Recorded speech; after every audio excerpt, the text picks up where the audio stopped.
আজকে আল্লাহ তাবারাক তাআলা আজকে নামাজের মধ্যে ধৈর্য অবলম্বন করতে বললে, কিন্তু আমরা নামাজের মধ্যে ধৈর্য অবলম্বন করি না। কারণ নামাজের মধ্যে গেলে আমাদের জমি জায়গার কথা মনে পড়ে, আপনার সন্তানাদের কথা মনে পড়ে, আমাদের হিসাবের কথা মনে পড়ে, আমাদের কতই না কিছু মনে পড়ে। যেই যায় নামাজটায় দাঁড়িয়ে যায় নামাজটায় নামাজটা পড়ি, ওই যায় নামাজটা দেখলেও আমাদের মনে অনেক রকম চিন্তা ভাবনা চলে আসে। এই জন্য আল্লাহ তাবারাক তাআলা ধৈর্য অবলম্বন করতে বলেছে। ধৈর্য ধারণকারীকে আমার আল্লাহ পছন্দ করে। মসজিদে 5টা মিনিট যদি আমরা নামাজ পড়তে যাই, আমাদের আপনার মনটা খারাপ হয়ে যায়। আর যখন আমরা চায়ের দোকানে তাসের আড্ডায় কেরামের বোর্ডে যখন আমরা বসে যাই, ঘন্টার ঘন্টা পার হয়ে গেলে আমরা জানতে পারি না। যেই জায়গায় সময় দিলে গুনাহ হয়, যে জায়গায় সময় দিলে আমাদের ক্ষতি হয়, ওই জায়গাটায় সময় দিয়ে আমাদের জীবনটাকে বরবাদ করতে আছি। আজকে ওই জায়গায় সময় দিয়ে আমাদের সময়টা নষ্ট করতে আছি। কিন্তু যে জায়গায় সময় দিলে আমাদের জীবনটা ধন্য হবে, যে জায়গায় সময় দিলে আমাদের মন মানসিকতা ভালো হবে, যে জায়গায় সময় দিলে জ্ঞান অর্জন হবে, ওই জায়গাতে আমরা সময় দিতে চাই না। আজকে বাবাজি ভাইরা, আজকে অনেক জায়গায় ভালো আপনার প্রশিক্ষণ দেওয়ার মতো আপনার জায়গা আছে, অনেক আপনার ভালো ভালো জায়গা আছে, মসজিদ আছে, মাদ্রাসা আছে, তারা এই সমস্ত জায়গা আপনার যায় না। আর এখন বর্তমানে অনেক যুবকেরা আছে আইপিএল নিয়ে পাগল হয়েছে। আজকে এই আইপিএল খেলতে গিয়ে কত আপনার মানুষের জীবন বরবাদ হয়ে গেল, কত পরিবার বাবা বরবাদ হয়ে গেল, আজকে কত সংসার আপনার ধ্বংস হয়ে গেল, বিবি স্বামীকে ছেড়ে চলে গেল, স্বামী বিবিকে ছেড়ে দিয়ে চলে গেল। এইভাবে একমাত্র এর উদ্দেশ্য, একমাত্র এর কারণ হলো এই আইপিএল খেলা। কত ছেলে আপনার বরবাদ হয়ে গেল, লাখ লাখ টাকা আপনার নষ্ট করে দিলে। এরকম রিপোর্ট রিপিটেশন পাওয়া যায় না বাবা? পাওয়া যায়। বাবাজি ভাইরা, আজকে শরীয়ত অনুযায়ী যেটা আমাদের জন্য হারাম করে দেওয়া যায়, জানবেন নিশ্চয়ই ওটাতে আমাদের ক্ষতি আছে। আর যেইটাতে আমাদের ক্ষতি আছে ওইটাতে আমাদের যাওয়া যাবে না। আজকে আমাদের জন্য জুয়া খেলা হলো হারাম, আমাদের জন্য মদ্যপান করা হলো হারাম, আমাদের জন্য সুদ খাওয়া হলো হারাম। আর আজকে বর্তমানে সমাজে এই সমস্ত জিনিসগুলাই এখন বর্তমানে বেশি চলছে। চাহে যে ধর্মের মানুষই হোক না কেন, দেখবেন এইগুলা নিয়েই তারা বেশি বেশি করে আপনার মাতামাতি করছে। আজকে কোন জিনিসের উপরে মহব্বত মায়া থাক আর না থাক, আপনার ওই আইপিএল এর উপরে এখন অনেক ছেলেদের আপনার মহব্বত জন্মে গেছে, কত কিছু ধ্বংস হয়ে গেল। আমি বলবো যে এইরকম যদি কারো অভ্যাস বা নেশা থাকে অবশ্যই দূর করবেন, কারণ এইটাতে আপনার জীবনকে আপনার বরবাদ করে দিবে। বেরাদার, যেই জিনিসে আমাদের ক্ষতি হবে সেই জিনিসটা আমরা অবহেলা করব, সেই জিনিসটা থেকে আমরা বিরত থাকবো। আগামী কালকে আমি জীবনী ছেড়ে দিয়েছিলাম, বাচ্চা 6 বছরের আর 8 বছরের 2টা সন্তান। একজনের নাম ছিল মোহাম্মদ আর একজনের নাম ছিল বাবা ইব্রাহিম। এই ইব্রাহিম আর মোহাম্মদ রাত্রিবেলা কাফেলা দিকে লক্ষ্য করে যেন আপনার 2 ভাই ছুটতে আরম্ভ করেছে। তাদের একটাই নেশা, মদিনায় পৌঁছাবো, মদিনায় পৌঁছাবো। আর মদিনায় পৌঁছে যাইয়া ইমাম হোসাইন রাদিয়াল্লাহু তাআলা আনহুকে খবরটা জানায় দিব, চাচা গো, আব্বা জগতের মধ্যে না, ইহ জগৎ ছেড়ে পর জগৎ গমন করেছে। আমার আব্বাকে ওই ইবনে জিয়াদ শহীদ করেছে। মাইক ম্যান, আপনি কোথায় আছেন? একটু মাইকের কাছে আসেন। এই ইব্রাহিম আর মোহাম্মদ চিন্তা করে, আল্লাহ আমার চাচা ইমাম হোসাইনকে গিয়ে জানায় দিব, চাচা গো, আজকে আমাদের আব্বা জগতের মধ্যে আর না, আর 2টা বাচ্চা ছেলে আপনার রাত্রি বেলায় ছুটিয়া মদিনার দিকে রওনা হয়েছে। তারা জানের ভয়ে নাই, প্রাণের ভয়ে নয়, তারা সাপ বিচ্ছু আর বাঘের ভয়ে নয়। আজকে তারা ইমাম হোসাইনের কাছে পৌঁছাতে এই জন্য চাও, ইমাম হোসাইনকে খবরটা জানিয়ে দিতে চায়, চাচা গো, আপনি মদিনা থেকে কুফায় যাবেন না, কারণ কুফাবাসীরা ভালো না। কুফাবাসীরা ভালো না, অতএব কুফাতে আপনি যাবেন না। আজকে বিশ্বাসঘাতকতা করে আজকে আমার আব্বা ইমামে মুসলিমকে বাবা শহীদ করে দিয়েছে। এই খবরটা পৌঁছে দেওয়ার জন্য আমার ওই বাচ্চা বাচ্চা ইব্রাহিম আর মোহাম্মদ ছুটতে মদিনার দিকে লেগেছে। ছুটতে ছুটতে যখন ছোট ভাই পড়ে যায়, বড় ভাই উঠায় নেয়, আর বড় ভাই যখন পড়ে যায়, ছোট ভাই বাবা উঠায় নেয়। এইভাবে যেন আপনার সারা রাত যেন ছোটাছুটি করলো, কিন্তু তারা মদিনায় পৌঁছাতে পারলো না। সকাল হয়ে গেল, এইদিকে মসজিদে আজান শুরু হলো। আসসালাতু খায়রুম মিনান নাওম, আসসালাতু খায়রুম মিনান নাওম।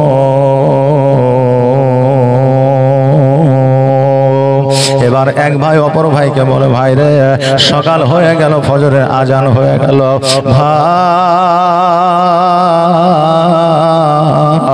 আজকে আমরা কোন জায়গায় আসলাম, কোথায় পৌঁছালাম বুঝতে পারতেছি না। আসো একজনকে জিজ্ঞাসা করে। ওই পথে একজন হাঁটে যাইতেছিল, তাকে জিজ্ঞাসা করলো, ভাই বলে এটা কোন জায়গা? বলে এটা হলো কুফার জায়গা, এই জায়গাটার নাম হলো কুফা। দুই ভাই চিন্তা করে, আল্লাহ গো, সারা রাত আমরা ছুটিলাম মদিনার দিকে যাব বলে, আজকে আমরা কুফা ছাড়তে পারলাম না। বাচ্চা ছেলে আর দৌড়াইয়া কত দূর যাবে রে বাবা। এবার দুই ভাই চিন্তা করে, ভাই গো, আজকে যদি আমরা এই জায়গায় থাকি, মানুষ আমাদের দেখে ফেলবে, হয়তো ইয়াজিদের কাছে নিয়ে গিয়ে দিবে, আজকে আমাদেরকেও তারা শহীদ করে দেবে। অতএব কোথায় যাব, কোথায় যাব? এবার বড় ভাই বলল, ভাই রে চলো আমরা গাছের উপরে উঠে বসি, সারাদিন আমরা গাছের উপরে বসে থাকবো, আর যেমনই সন্ধ্যা হবে আবার মদিনার দিকে রওনা হয়ে যাব। আবার মদিনার দিকে ছুটতে আরম্ভ করব। ওই দুই ভাই আপনার গাছের উপরে উঠে গেছে। এবার গাছের উপরে উঠে যাওয়ার পরে বাবা বসে আছে। এইদিকে একজন মহিলা পানি নেওয়ার জন্য বাবা পুকুরে এসেছে। আর আসার পরে এবার যখন বাবা পানিটা আপনার নিতে যাবে, লোড করতে যাবে, দেখতেছে পানির মধ্যে একটা ছায়া পড়েছে। নুরানিময় চেহারাওয়ালা দুইটা সন্তান গাছের ডালে তারা এক ভাই অপর ভাইকে ধরে তারা যেন বসে আছে। জোরে বলেন সুবহানাল্লাহ। এবার ওই মহিলা যখন গাছের ওপরে লক্ষ্য করে দেখছে যেন দুইটা বাচ্চা নুরানি চেহারা নিয়ে বসে আছে। দুইটা বাচ্চা কাকতি মিনতি করে বলছে, মা গো, আজকে আমরা নবীর আওলাদ, আজকে ইমাম মুসলিমের আমরা দুই সন্তান ইব্রাহিম আর মোহাম্মদ, আজকে আমাদের তোমরা ধরায় দিও না, আজকে আমাকে তুমি পাকড়াও করে নিয়ে যেও না, আজকে আমাদেরকে ছেড়ে দাও, আমরা সোনার মদিনায় যাব, আমার চাচা হুসাইনকে খবরটা দেব। এবার ওই মহিলা বলতেছে, শোনো রে, আমিও হলাম নবীর প্রেমিক, নবীর আশেক, অতএব তোমরা যদি এই জায়গায় থাকো তোমাদেরকে যে কেউ দেখতে পাবে।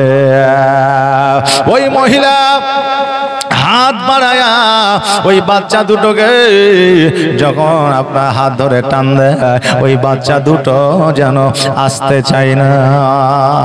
বাচ্চা দুটো মনে করছে আমরা অনেক উপরে উঠে গেছি, বাচ্চা ছেলে তো, ওরা মনে করছে অনেক উপরে উঠে গেছি, কিন্তু ওই মহিলা হাত দিচ্ছে তো হাতে ওদেরকে ধরতে পারছে। কারণ আমরা বাচ্চা অবস্থায় দেখেছি যে একটা জায়গা যখন বাচ্চা দেখেছি কত বড় লেগেছে, এখন বড় হয়েছে, জায়গা ছোট হয়ে গেছে, নাকি বলেন? গাছ দেখেছি, গাছের উপরে উঠলে মনে করে কত উপরে উঠে গেছি, আর এখন মনে হয় যে এই তো গাছ তো ছোটই গাছ, তাই না? বাচ্চা ছেলে আর কত উপরে উঠবে। ওই বাচ্চা দুটো বলতেছে, মা আমাদেরকে নিয়ে যেও না, আমাদেরকে নিয়ে যেও না, কারণ হলো আমরা কোথাও যাব না, আমরা যাব সোনার মদিনা। ওই মহিলা বলল, বেটা রে, রে চলো চলো বাড়িতে চলো, আজকে তোমরা হয়তো অনেক দিন ধরে খাও না, তোমাদের মুখের দিকে তাকানো যায় না, তোমাদের মায়ায় পড়ে গেছি, তোমরা বাড়িতে চলো। ওই বাচ্চা দুটোকে আপনার বাড়িতে নিয়ে যাওয়া হলো, খাওয়ানো হইল। এবার বাবা গোসল বানিয়ে দেওয়া হলো, বাচ্চা দুটো যেন আরাম করতে আছে। আর যে মহিলা ওই বাচ্চা দুটোকে বাড়িতে নিয়ে গেছে, ওই মহিলার স্বামী ইয়েজিদের দরবারে কাজ করে। ওই মহিলার স্বামীর নাম হলো হারে। বাবাজি ভাইরা, এবার ওই বাচ্চা দুটোকে যখন আরাম করতে দিয়েছে, এইদিকে ওই বিবি কিন্তু আপনার স্বামীকে যেন আপনার খাবার দিয়েছে। স্বামী বাবা বাড়িতে থাকে, বুঝতে পারে না, জানতে পারে না দুটো বাচ্চা আছে। এর চিন্তা ভাবনা হলো রাতের বেলাতে আমি সোনার মদিনায় তাদেরকে পাঠিয়ে দেব, রাতের বেলায় সোনার মদিনা রাস্তা তাদেরকে দেখায় দিব, তারা সোনার মদিনা চলে যাবে। বাবারে, এবার যখন রাত্রিবেলা ওই বাচ্চা দুটোকে আপনার খাওয়ায় দাওয়ায়া যখন আপনার বার করতে যাবে, আর তার স্বামী যেন দেখে ফেলেছে। এবার বলছে বিবি এই বাচ্চা দুটো তো ইমামে মুসলিমের সন্তান। বলে হ্যাঁ, এটা হলো ইমামে মুসলিমের সন্তান।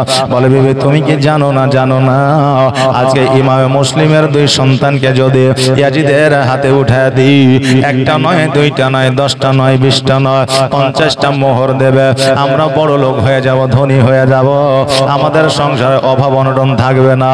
মহিলা বলল, গো প্রাণের স্বামী, আজকে এই বাচ্চা দুটোকে আমি আপনার হাতে উঠে দিতে পারবো না, ইয়াজিদের হাতে উঠে দিতে পারবো না। কেন না?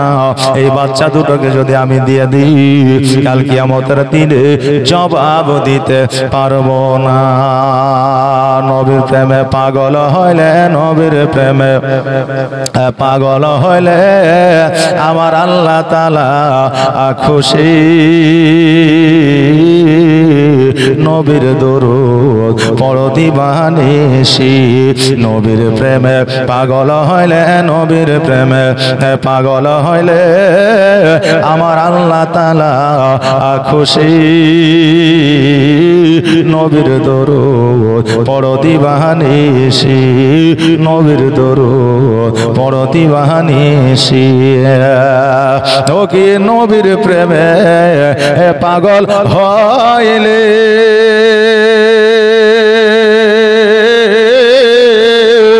আমার আল্লাহ তাআলার দিদার মিলে গো।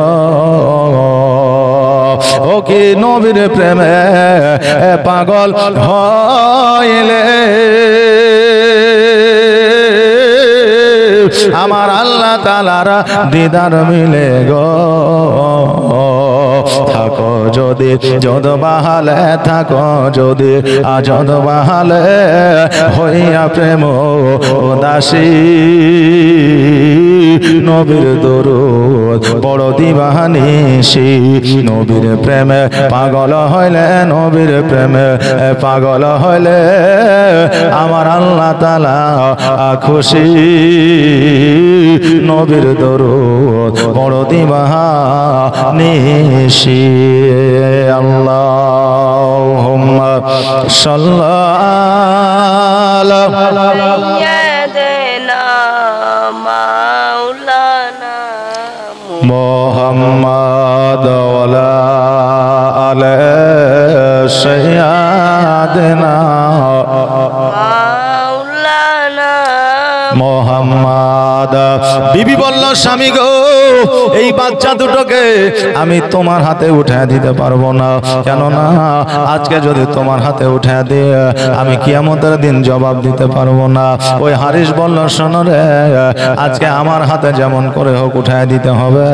আজকে যেমন করে হোক এই বাচ্চা দুটোকে আমি ইয়াজিদের দরবারে নিয়ে যাব। ওই মহিলা যখন দিতে চায় না, জোরপূর্বক ওই হারিস যেন বাচ্চা দুটোকে আপনার কাড়াকাড়ি শুরু করে দিয়েছে। এবার কাড়াকাড়ি করে যখন দিতে চায় না, তালওয়ারের আঘাত যেন বিবিকে করেছে। আর যেমন তালওয়ারের আঘাত করা, অমনি যেন বিবির গর্দানটা কেটে গিয়েছে, ইহ জগৎ ছেড়ে পর জগৎ গমন করেছে। ওই আপনার মোহাম্মদের ইব্রাহিমকে হাতগুলোকে বেঁধে নিয়ে যেন আপনারা টানতে টানতে রাস্তা দিয়ে যেন নিয়ে যা। আহারে যারা নবীর আওলা, যারা জান্নাতের সার্টিফিকেট দেয়, যাদেরকে মহব্বত না করিলে মুমিন হওয়া অসম্ভব নয়। আজকে তাদেরকে কেমন করে দুঃখ দিয়ে, কষ্ট দিয়ে, ব্যথা বেদনা দিয়ে তারা কেমন করে মুসলমান হয় বাবাজি ভাইরা। আজকে ইয়াজিদরা মুসলমান নিজেকে দাবি করেছিল, কিন্তু তারা তো মুসলমান ছিল না। তারা নামে মুসলমান ছিল, কামে ছিল না। ওই হারে দুইটা বাচ্চাকে সঙ্গে করে টানতে টানতে যখন নিয়ে যায়, মনে মনে ভাবলো হায় রে, আজকে এই দুইটা বাচ্চাকে ইয়াজিদের সম্মুখে না নিয়ে গিয়া যদি এই দুইটা বাচ্চার মাথাকে যদি নিয়ে যাওয়া হয়, হয়তো ইয়াজিদ আরো বেশি খুশি হয়ে যাবে। ইয়াজিদকে খুশি করার জন্য ওই বাচ্চা দুটোকে আপনার নদীর ধারে দাঁড় করিয়ে দিয়েছে। আর দাঁড় করিয়ে দেওয়ার পরে বলতেছে, বাচ্চারে আজকে তোমাদের শরীর নিয়ে যাব না, তোমাদের মাথাটা নিয়ে যাব। আজকে বড় বলো, তোমাদের দুজনের মধ্যে কে আগে শহীদ হতে চাও? ছোট ভাই বলে, শোনো গো, আজকে বড় ভাইয়ের ধর থেকে মাথাটা আলাদা করবে, আমি সহ্য করতে পারবো না। আর বড় ভাই বলে, ছোট ভাইকে আমার সামনে শহীদ করবে, আমি সহ্য করতে পারবো না। অতএব শোনো, হয় আমাদেরকে ছেড়ে দাও, আর নইলে আমাদের দুই ভাইকে একই সঙ্গে শহীদ করে দাও। তবে শোনো, একটা খবর তুমি মদিনায় একটু দয়া করে পৌঁছে দিও, আমার হোসাইন চাচা যেন কুফাতে না আসে। হারিস বলল, শোনো, আজকে কে কোথায় আসবে আর না আসবে সেটা জানি না, তবে আমার উপহারের প্রয়োজন দরকার। এই জন্য তোমাদের মাথাটা ইয়াজিদের দরবারে নিয়ে যাব। তোমরা রেডি হয়ে যাও, তৈরি হয়ে যাও। দুই ভাই যেন আপনার চোখটা বন্ধ করে আপনারা দাঁড়িয়ে আছে। এমত অবস্থা ওই আপনার ধারালো তালোয়ার খানা হারিস যেন দুই ভাইয়ের গর্দানে যেন আপনার মেরে দিল। আর যেমনই মেরে দেওয়া সঙ্গে সঙ্গে দুই ভাইয়ের গলা খানা কেটে মাথা দুটো যেন জমিনের মধ্যে পড়ে গেল। দুই ভাই পুরো শরীরটা রক্তাক্ত হইয়া মরুভূমির উপরে পড়ে গেল। আর পড়ে যাওয়ার পরে এক ভাই অপর ভাইকে যেন আপনার জড়াইয়া ধরলো। জড়াইয়া ধরেছে এমনই ভাবে, এত চেষ্টা করলো তাদেরকে ছুটানো, কিন্তু ছুটলো না। এবার ওই দুই ভাইকে চালিয়ে যেন নদীর মধ্যে ফেলে দেওয়া হলো। একবার পড়েন, ইন্না লিল্লাহি ওয়া ইন্না ইলাইহি রাজিউন। আহারে, আজকে ইসলাম ধর্মটা আমরা পেয়েছি। আজকে এই ধর্মটা পাওয়ার পরে আজকে আমরা মসজিদে যাই না, নামাজ পড়ি না। আজকে আমরা কোন রকম ভাবে আল্লাহর ইবাদত উপাসনার প্রতি আগ্রহী নয়। আজকে এই ইসলাম ধর্মটাও তো সহজে আসে না। আজকে আমরা নামাজ রোজা অতি সহজে পাই নাই রে বাবা। এবার ওই দুই ভাই, এক ভাই অপর ভাইকে জড়ায়া ধরে পানিতে যেন স্রোতে ভেসে যায়। আর এক ভাই অপর ভাইকে বলে, ভাই রে, আজকে আমাদের আর কেউ পাকড়াও করবে না, আজকে আমাদের আর দৌড়াদৌড়ি করতে হবে না। আজকে খবরটা হোসাইন চাচার কাছে পৌঁছে দিতে হবে না, আমাদের খবরটা আমাদের চাচার কাছে পৌঁছায় যাবে। ভাই রে, আমরা কুফায় আসিয়া আমরা কত চেষ্টা করেছি, আব্বার সঙ্গে দেখা করব, সাক্ষাৎ করব, আব্বার সঙ্গে মোলাকাত করব, কিন্তু জগতের মানুষ মোলাকাত করতে দেয় না। জগতের মানুষ আব্বার মায়া মহব্বত মমতা থেকে দূরে রেখেছে। ওগো ভাই, আজকে বাধা দেওয়ার মতো আর কেউ না। মরতে হবে একদিন, তোমায় ভুলে যেও না। মরতে হবে একদিন, তোমায় ভুলে যেও না। হবে মাটির বিছানা গো তোমার আসল ঠিকানা। এ বাড়ি গাড়ি টাকা করে কিছুই যাবে না, হবে এ মাটির বিছানা গো তোমার আসল ঠিকানা। আজরাইল ফারিস্তা যেদিন হাজির হবে এসে, আর চল চাতুরে যতই কর জানবে রবে শেষে। আর চলবে না সেই দিন তোমার, চলবে না সেই দিন তোমার কোনো বাহানা গো তুমি ভুলে যেও না, হবে মাটির বিছানা গো তোমার আসল ঠিকানা। এ বাড়ি গাড়ি টাকা করে কিছুই রবে না, হবে মাটির বিছানা গো তোমার আসল ঠিকানা। খালি হাতে এসেছো তুমি, যাবে খালি হাতে, আর শুধু একটা সাদা কাফন যাবে তোমার সাথে। আর আমল ছাড়া তোমার সাথে, আমল ছাড়া তোমার সাথে কিছুই যাবে না গো তুমি ভুলে যেও না, হবে মাটির বিছানা গো তোমার আসল ঠিকানা। মরতে হবে একদিন তোমায় ভুলে যেও না, হবে মাটির বিছানা গো তোমার আসল ঠিকানা। কাঁদবে পিতা কাঁদবে মাতা, কাঁদবে রে ভাই বোন, আর এসে পাশে বসে কাঁদবে আত্মীয় স্বজন। কাঁদবে পিতা কাঁদবে মাতা, কাঁদবে রে ভাই বোন,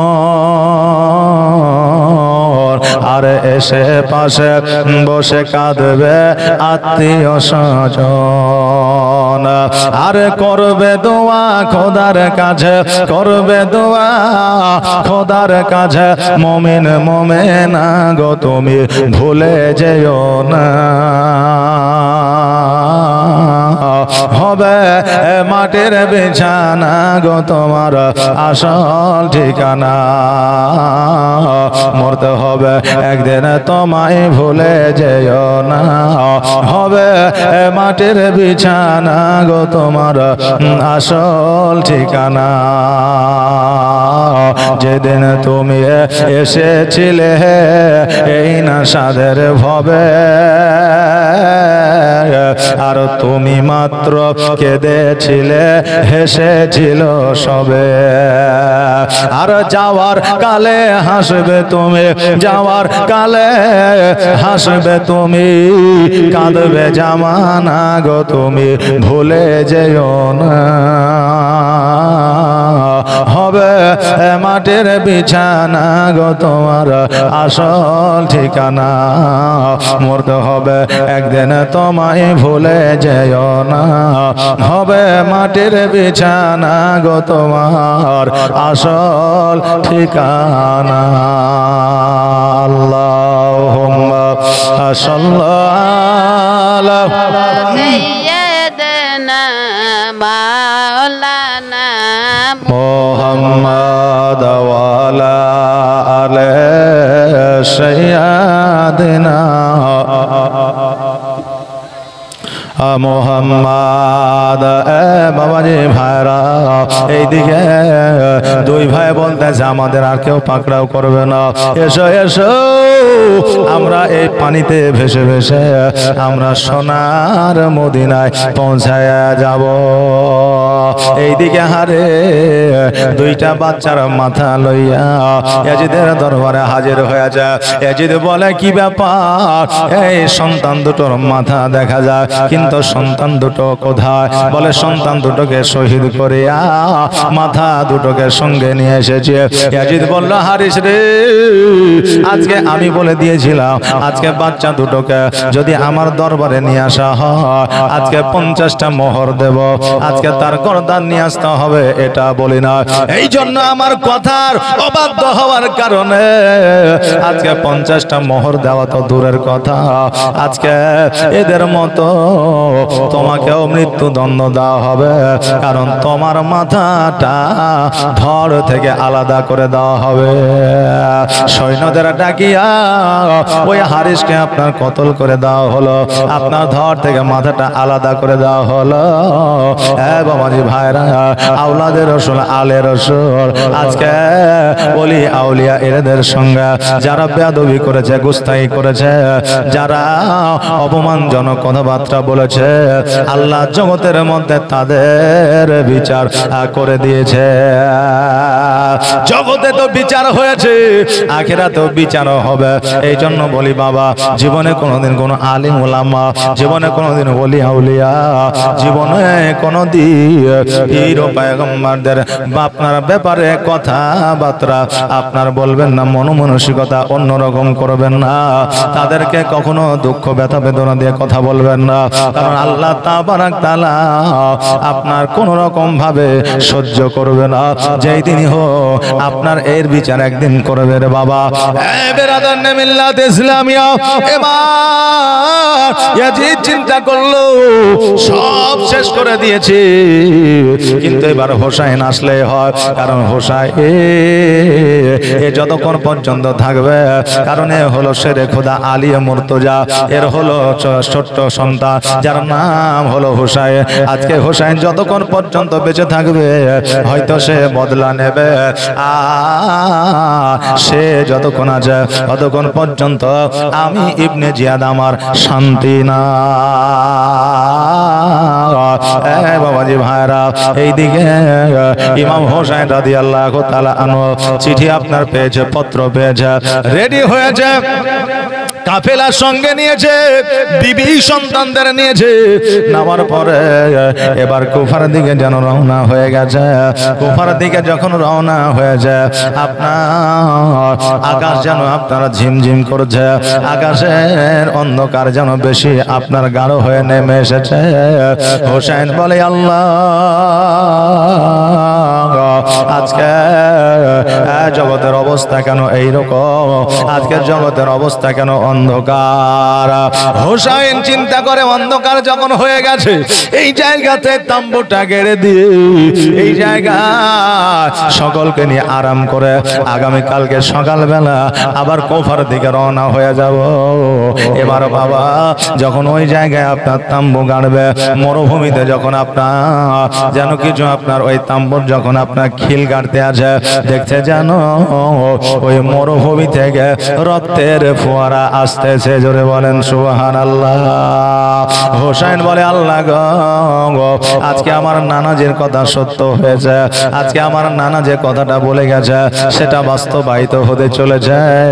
কারণ আমার নানা বলে দিয়েছে, হোসেন যে জায়গায় তাম্বু গাড়বে ওই জায়গায় যখন জমিন থেকে মরুভূমি থেকে রক্ত বার হবে, রক্তের ফোয়ারা আসবে, জানবে ওটাই হবে কারবালার ময়দান। জোরে বলেন সুবহানাল্লাহ। ওগো আল্লাহ, আমার মা যে জায়গাটা ঝাড়ু লাগিয়েছে, আজকে আমার নানা যেই জায়গাটা এসে দর্শন করে গেছে, আমার নানা যে জায়গাটা সম্পর্কে আলামত দিয়েছে, আল্লাহ আজকে আমি সেই জায়গা পৌঁছে গেছি। হোসেন বলে, বিবি রে, আমার কাফেলার দলের লোকেরা আজকে আর কোথাও যাইতে হবে না, কুফায় যাইতে হবে না, আজকে কোথাও যাইতে হবে না, আজকে এই জায়গাটায় হবে কারবালার ময়দান। এই জায়গাটায় হবে কারবালার ময়দান। এবার বাবা কিছুক্ষণ পরে এশার নামাজ পড়বে। হোসেন রাদিয়াল্লাহু তাআলা আনহু বাবা রেডি হয়েছে। এমত অবস্থায় ইবনে জিয়াদের লোক, ইয়াজিদের লোক এসে হাজির হয়েছে। হওয়ার পরে হোসেনকে বলতেছে, হোসেন আজকে তোমার জন্য একটা ভালো খবর নিয়ে এসেছি। বলে, ভালো খবর কি? বলে, ভালো খবরটা হলো এই, ইয়াজিদ তোমাকে শহীদ করবে, ইয়াজিদ তোমাকে চক্রান্ত করে ডেকেছে। অতএব আজকে তোমার ভালোর জন্য বলছে, তুমি পুনরায় মদিনায় ফিরে যাও। হোসেন বলে, শোনো রে, আজকে আমার ভাই হাসান শহীদ হয়েছে, আজকে আমার ভাই ইমাম মুসলিম শহীদ হয়েছে, তার ছোট্ট ছোট্ট বাচ্চা ইব্রাহিম আর মোহাম্মদ শহীদ হয়ে গেছে। আমি হোসেন জানতে পেরেছি, বুঝতে পেরেছি, তবু আমি কুফার দিকে রওনা হয়েছি। আমি ফিরে যাওয়ার জন্য নয়, ওই ইয়াজিদের সঙ্গে যুদ্ধ ঘোষণার জন্য। জোরে বলেন সুবহানাল্লাহ। যুদ্ধ ঘোষণার জন্য আমি হোসেন আমি এসেছি, তবে পালিয়ে যাওয়ার জন্য নয়, ফিরে যাওয়ার জন্য নয়। আমি হলাম নবীর বংশ, আমি হলাম নবী বংশের ভোট।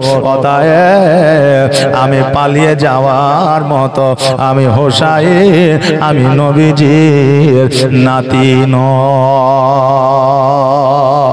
অতএব আমি পালিয়ে যাব না, তোমরা যাই বলো না কেন।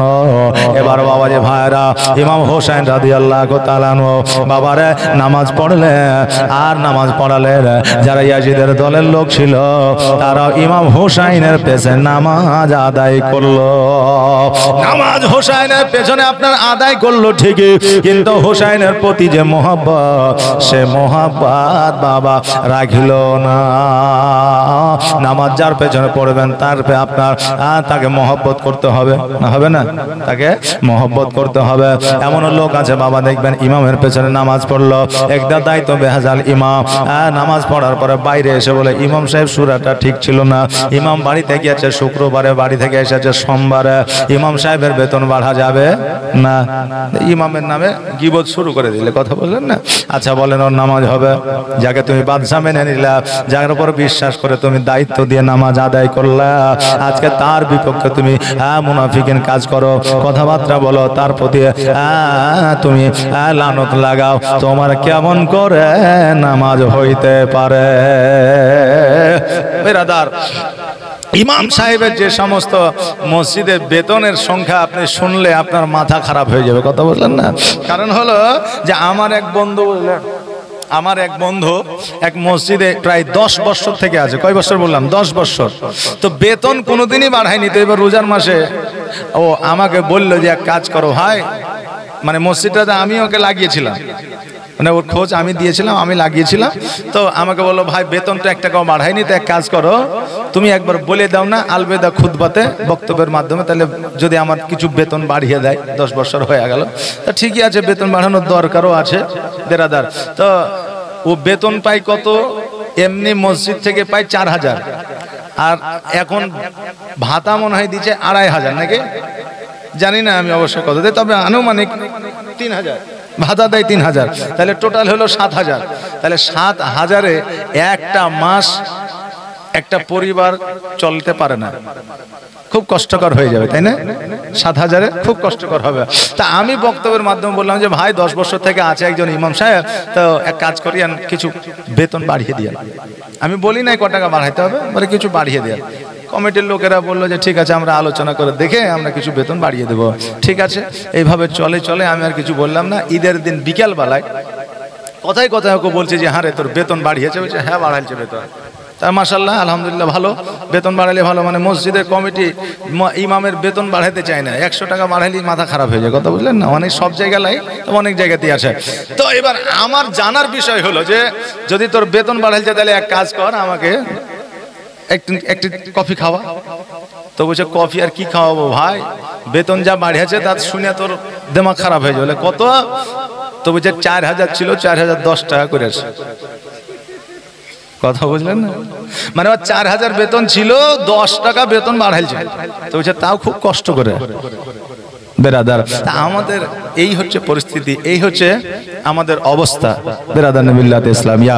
যার পিছনে নামাজ পড়বে, যার পিছনে নামাজ আদায় করবে, বেতন দিতে পারে না, না পারেন, আপনার যতটা সামর্থ্য আছে ততটা দিবে।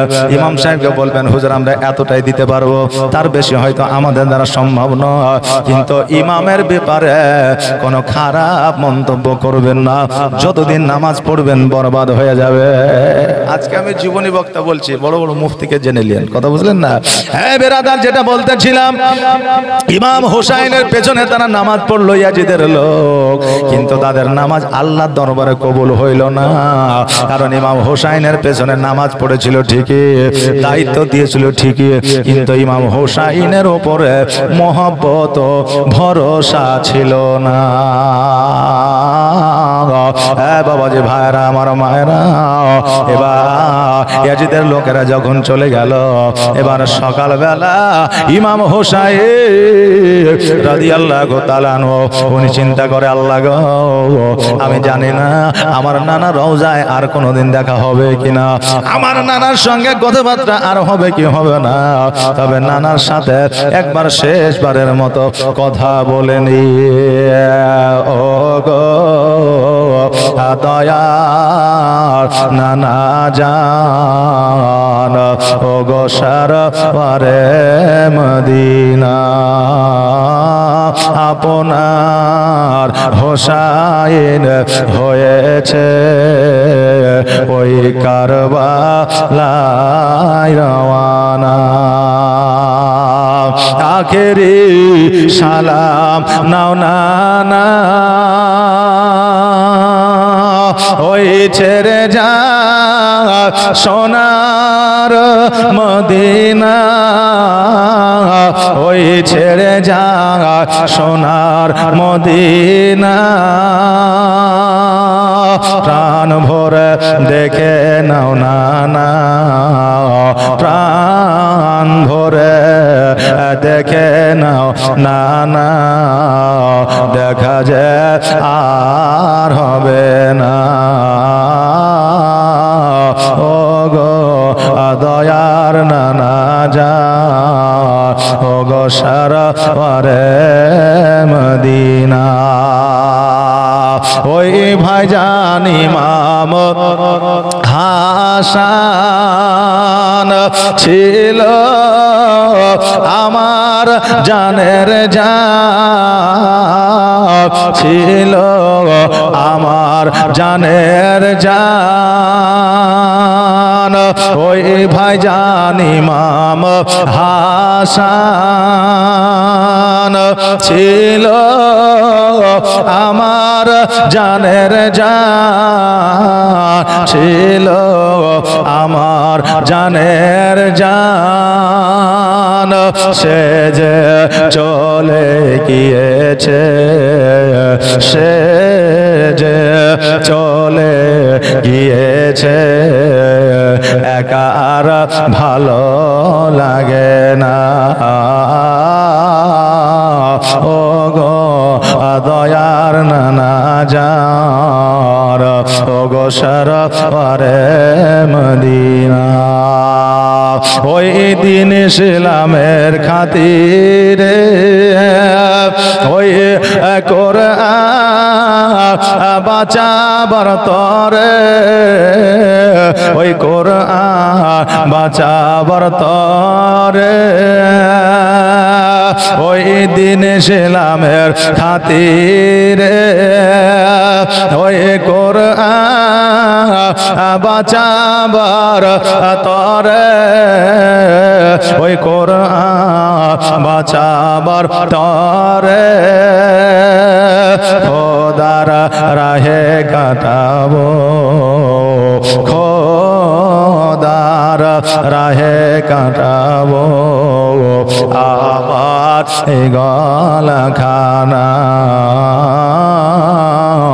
ও গো দয়ার নানা জান, ও গো সরওয়ারে মদিনা, আল্লাহুম্মা সাল্লি আলা সাইয়্যিদিনা মাওলানা মুহাম্মদ ওয়ালা আলে সাইয়্যিদিনা মাওলানা মুহাম্মদ।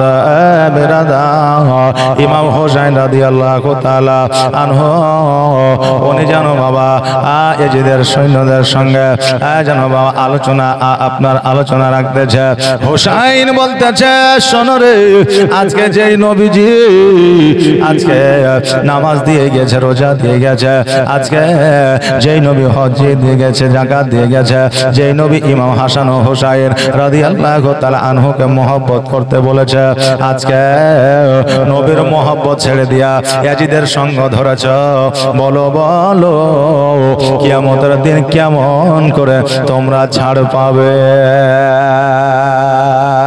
ইয়াজিদের সৈন্যরা যখন ইমাম হোসাইনের কথা মন দিয়ে আপনার শ্রবণ করতে আছে, ইয়াজিদ আসে ইমাম হোসাইনকে বলছে, হোসাইন আজকে তোমার সঙ্গে আমাদের কোনো বিরোধ না, তবে আমি যেইগুলা প্রযোজ্য করে দিয়েছি সেইগুলা তুমি মেনে না, তোমার সঙ্গে কোনো রকমের বিরোধ থাকবে না। হোসাইন বলে, শোনো রে, আমি হোসাইন, আমার যতক্ষণ পর্যন্ত জান আছে, প্রাণ আছে, যতক্ষণ পর্যন্ত আমার জীবন আছে, ততক্ষণ পর্যন্ত আমি শরীয়ত বিরোধী কাজ করতে দেব না। ততক্ষণ পর্যন্ত আমি কোন রকম ভাবে আমার নবীজির পথ আমি মানুষকে ভুলতে দেব না। এবার ইয়াজিদ বলল, হোসাইন তুমি যদি এইগুলা মেনে না নাও, আজকে তোমার খাবার বন্ধ করে দেওয়া হবে, পানি বন্ধ করে দেওয়া হবে, আজকে তোমার জন্য তোমার রাত্রিবেলায় ঘুম হারাম করে দেওয়া হবে। হোসাইন বললাম আমার জীবন যদি বাজি রাখতে হয় আমি তবু রাজি আছি, কিন্তু আমি কোন রকম ভাবে আমার নবীর পথ ভুলতে রাজি না। ইয়াজিদ যেন পানি বন্ধ করে দিল। বাবারে, একদিন, 2 দিন, 5 দিন, 7 দিন, দিনগুলো যেন অতিবাহিত হতে লাগলো। আর দিনগুলো যেন অতিবাহিত হইতে, এবার দিনগুলো যখন পার হইতে লাগলো, পানি না, প্রত্যেকেই যেন পিপাসায় কাতর হয়ে গেল। পানি পানি করে পানি পাওয়া যায় না। হযরত ইমাম হোসাইন রাদিয়াল্লাহু তাআলা আনহু ছোট্ট সন্তান যার নাম ছিল আলী আসগর, বাবারে 6 মাসের সন্তান। বিবি বলতেছে, স্বামী গো, আজকে 6 মাসের সন্তান আলী আসগর পানি পানি করে, আজকে পানি কেমন করে দেব? সন্তানের মুখ দেখে যেন বড় কষ্ট হয়, কারণ সন্তানের কষ্ট মা সহ্য করতে পারে না। হোসাইন বলল, বিবি আজকে একটা কাজ করো, পানি যেহেতু না, তোমার জিহ্বার লালা ঘানা আজকে ওই বাচ্চাকে চুষিয়া দাও, হয়তো মুখে একটু পানি আসবে। বিবি বলে, স্বামী গো, আমরা অনেক দিন ধরে পানি পান করি না, আজকে জিহ্বাতে একটু থুতু পর্যন্ত না। হোসাইন রাদিয়াল্লাহু তাআলা আনহু দুলদুলের পৃষ্ঠে চাপিয়া আলী আসগরকে কোলে উঠাইয়া চাদর দিয়া কাঁধের মধ্যে বেঁধে নিয়া এবার বাবা একটা মশক লইয়া যেন আপনার নদীর দিকে আপনার চলতে আরম্ভ করেছে। বিবি বলল, স্বামী গো, কোথায় যাচ্ছেন? বলে, পানি আনার জন্য। বলে, আলী আসগরকে নিয়ে কেন? বলে, আলী আসগরকে এই জন্য নিয়ে যাও যে একটা ছোট্ট বাচ্চা 6 মাসের শিশু দেখিয়া যদি তাদের জানে একটু ময়া দয়া হয়, যদি একটু পানি দেয়। ওই বাচ্চাকে লইয়া গেল। যাওয়ার পরে সৈন্যদের যখন বলল, শুরু করে দেব, তখন বলবেন একবারে। এবার বলল সৈন্যদেরকে যাইয়া, আমার পানি লাগবে না, আমার বিবিকে পানি দিতে হবে না, আমার অন্যান্য কাউকে পানি দিতে হবে না, ছোট্ট শিশু, দুধের শিশুকে একটু পানি যদি দাও তবে বড় উপকার হয়। সৈন্যরা বলল, ইয়াজিদ বারণ করে দিয়েছে, তোমাকে পানি দেওয়া যাবে না। হোসাইন এবার বাবা ওই সৈন্যদের বলল, পানি যদি না দাও আমি হোসাইন জোর করে নিতে পারবো, কারণ পানি আমি যদি ডাকি চলে আসবে, আর পানি আমার কথা শুনবে। জোর করে আপনার উটের ঘোড়ার লাগামখানা টান দিয়া এবার বাবা পানির মধ্যে নেমে গেছে, মশকের মধ্যে পানি ঢুকায় নিয়েছে। দুলদুলকে বলে, দুলদুল রে, পানি যত খুশি পান করালে। দুলদুল বলে, হুজুর আজকে আওলাদের রসুল পানি পান করে না, আজকে আমার হোসাইন পানি পান করে না, আমি দুলদুল কেমন করে পানি পান করতে পারি? একটা ঘোড়া হোসাইন পিপাসিত বলে একটা ঘোড়া পানি পান করে না, আর আমরা মানুষ হইয়া আজকে আমরা মানুষের উপকার করতে শিখলাম না। আজকে দেখবেন শিয়াল কুকুর বাবা এক হয়ে গেছে। আগে যে শিয়াল দেখলে কুকুরে তাড়তো, এখন আর তাড়ে না, দেখতে পান না? যে আর যে সমস্ত জায়গাতে শিয়াল কুকুর আপনার আরাম করতো, শুইতো, ওই সমস্ত জায়গাতে আর আরামও করে না, শয়ও না। কথা বুঝতে পারলেন কিনা বেরাদার? তো এর মূলত কারণ হলো এরা এক হয়ে গেছে, এদের মধ্যে আর বিভেদ নাই। আর যে জায়গাগুলো আরাম করতো ওই জায়গাগুলো এখন মানুষে ঘিরে নিয়েছে, ওই জায়গাগুলোতে শিয়াল কুকুর বিড়ালকে আর থাকতে দেওয়া হয় না। কারণ যত রকমের গুপ্ত জায়গা, জঙ্গল জায়গা, আর আপনার ওই কি বলে মানে আপনার ব্রিজের ওপর আর গাছের তলা, এগুলোতে বসে বসে এখন যুবক ছেলেরা খেলছে ফ্রি ফায়ার। কথা বুঝলেন না? মার মার ধর ধর এরকম চলছে। এখন শিয়াল কুকুর বসবে কোনটা? ওরা বলছে আমরা এক হয়ে যা, আর আন্দোলন করার দরকার নাই, আমি তোকে দেখলে তুই তাড়বি না, তোকে দেখলে আমি তাড়বো না। কথা বললেন না বেরাদার?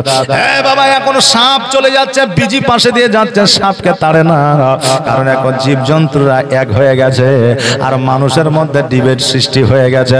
ভাই ভাইকে দেখতে পারে না, বোন ভাইকে দেখতে পারে না, পিতা সন্তানকে দেখতে পারে না, একজন মুসলমান হয়ে অপরজন মুসলমানকে দেখতে পারে না, একজন ভারতীয় হইয়া অপরজন ভারতীয়কে দেখতে পারে না, একজন দেশবাসী হইয়া অপরজন দেশবাসীকে দেখতে পারে না, একজন মানুষ হইয়া অপরজন মানুষের প্রতি আঘাত করে। এইরকম মানসিকতা আমাদের বর্তমানে তৈরি হয়েছে। কথা ঠিক বলছি না ভুল বলছি? এইরকম মানসিকতা আমাদের তৈরি হয়েছে। ভ্রাতৃত্ববোধ দেখবেন আজকের জীবজন্তুর মধ্যে আছে। 10টা শিয়াল এক জায়গায় হলে কামড়া কামড়ি করে না, আর যখন 10টা মানুষ এক জায়গায় হয়ে যায়, রে বাপ রে! দেখবেন চায়ের দোকানে যখন 10টা 15টা লোক দেখবেন, তখন ওখানে আপনি সব রকমের লোক পাবেন, মন্ত্রী থেকে শুরু করে এমএলএ থেকে শুরু করে, তারপরে আপনার মৌলবি, মাস্টার, ডাক্তার সব পাবেন, জি, নামাজি, রোজদার, হজগার সব ওখানে পাবেন। মানে সব রকমের বুদ্ধি দেওয়ার মতো লোক আছে। হায় হায়, আপনার চিল্লাচিল্লি চেঁচামেচি থাকবে। এই জন্য বলি বাবা, মানুষ চিনল না, মানুষ হইয়া মানুষ হইতে পারলো না। এবার ওই দুলদুল যেন পানি পান করলো না, দুলদুলের লাগামখানা টান দেয়া বাড়ির দিকে আপনার তাম্বুর দিকে চলতে আরম্ভ করলো। ইতিমধ্যে ইয়াজিদ বলল, শোনো রে, এই তীরখানা আজকে ওই ইমাম হোসেনকে মারতে হবে না, ওই 6 মাসের শিশু সন্তান আলী আসগারের কলিজা চেপে মেরে দাও। ওই সৈন্য বলল, আলী আসগার তো দোষ করে না, আজকে ইমাম হোসেনের সঙ্গে দুশ্মন, ইমাম হোসেনকে মারো। বাচ্চাটিকে কেন মারছো? বলে ইমাম হোসেনকে মারলে যতটা কষ্ট পাবে না, তার সন্তানকে মারলে তার চাইতে 1000 গুণ বেশি কষ্ট পাবে। এই জন্য বাচ্চাটাকে মারো। তীরখানা যেন আলী আসগারের বুকের মধ্যে ছুড়ে দেওয়া হলো, আর গিয়ে আপনার কলিজার মধ্যে গেঁথে গেল। আলী আসগার ইহজগৎ ছেড়ে পরজগৎ গমন করলো। একবার পড়েন, ইন্না লিল্লাহি ওয়া ইন্না ইলাইহি রাজিউন। হোসেন বলে, বিবি রে, আজকে তোমার সন্তান আর পানি পান করবে না, তোমার সন্তান পানি চেয়ে বিরক্ত করবে না, আজকে তোমাকে মা বলে ডাকবে না, আমাকে আব্বু বলে ডাকবে না, কেন না আমার সন্তান দুনিয়ার পানি পান করবে না, হাউজে কাউসারের পানি পান করবে। আর তালোয়ার চলে, খঞ্জর মারে, খুনের দরিয়া বয়ে যায়, আর মাসুম বুকে তীর মারিল আলী আসগারের কলিজা, আলী আসগারের কলিজায় পান করিতে, হাউজে কাউসার পান করিতে, হাউজে কাউসার জান্নাতে গেলেন তিনি, ও ফাতেমা জননী। বাবা গো, আজকে এই বাচ্চা 6 মাসের শিশুকেও তারা ছাড়েনি। আর আজকে আমাদের মতো কিছু মুসলমান আছে, তারা বলছে ইয়াজিদও মুসলমান ছিল। জোরে বলেন নাউজুবিল্লাহ। বেরাদার, আজকে আমাদের সন্তানও ইহজগৎ ছেড়ে পরজগৎ গমন করেছে। কি কোথায়? আজকে ওই অন্ধকার কবরে শুয়ে আছে বাবা। তাই বলবো,